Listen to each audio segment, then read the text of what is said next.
اے جہاں میٹھا اگلا کس ڈٹھا، ان کے بعد اور کفر تک نوبت پہنچ جاتی ہے اس طرح کی بات کرنے سے، کیونکہ یہ کفریہ بات ہے۔ اس لیے کہ جو بندہ یہ سمجھتا ہے وہ کہتا ہے بھئی یہ جہاں میٹھا اگلا کس ڈٹھا، حالانکہ قرآن یہ کہتا ہے کہ جو میٹھا جہاں ہے، جو پائیدار ہے، جو ہمیشہ کی دنیا، وہ آخرت ہے۔ قرآن یہ کہہ رہا ہے کہ دنیا یہ میٹھی نہیں ہے، دنیا آزمائش ہے۔ قرآن مجید کا تصور کیا ہے؟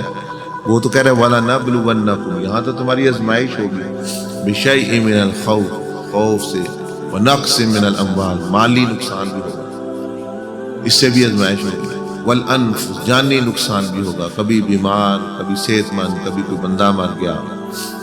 وَالثَّمَرَاتِ، کبھی پوری زندگی کی پونجی ضائع ہو جائے گی۔ تو یہ قرآن جی تو یہ فرما رہا ہے کہ یہ دنیا کڑوی ہے، یہ ایک آزمائش ہے، اور آخرت قرآن مجید فرماتا ہے خالدین فیہا، ہمیشہ ہمیشہ اس پہ رہیں گے۔ اور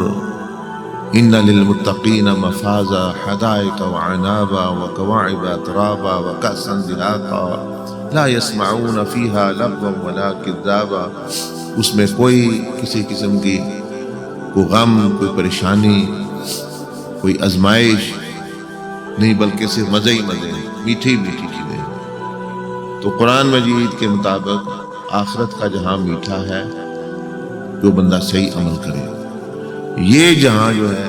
یہ ہر ایک کے لیے آزمائش، نبی ہے تو اس کی آزمائش ہوتی ہے،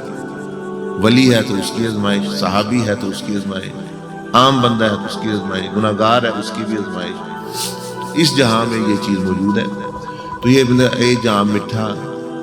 اگلا، اس کا مطلب ہے کہ وہ یہ قرآن مجید کی جو بات ہے وہ ان کے ذہن میں نہیں ہے، وہ بس ایک شیطانی بات کر رہے ہیں کہ بھئی ایسی بات نہیں، یہ بات ذہن سے نکال دینی چاہیے کہ یہ جہاں بڑا مزیدار ہے، آخرت کا جہاں جو ہے وہ کڑوا ہے، نہیں، یہ آزمائش والا ہے۔ وہاں اچھے بندے کے لیے اور نیک بندے کے لیے لا خوف علیہم ولا هم یحزنون، بادشاہی ہے، لطف ہے، کرم ہے، احسان ہے، مزے ہی مزے ہیں۔